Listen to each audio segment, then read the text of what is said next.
Je, una changamoto kama hii au hii na hujui ni nini? Basi sikiliza kwa makini. Hizi ni skin tags.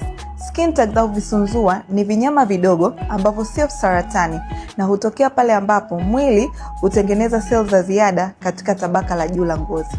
Na mara nyingi hutokea sehemu kama usoni, shingoni, makwapani na mapajani. Zipo sababu 5 na naweza kuzielezea kama ifuatavyo. Namba 1, msuguano.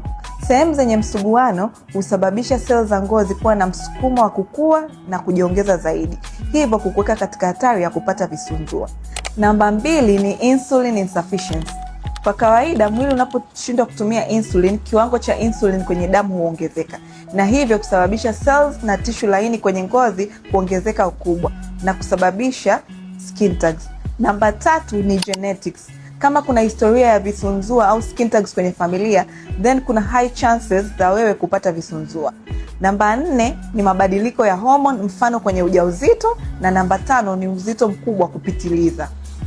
Kwa hiyo ni muhimu kucheki afya yako na kujua ni nini kinasababisha skin tags, lakini at Korea Dermatology and Aesthetic Clinic tunatoa huduma za kitaalamu na salama zaidi za kuviondoa.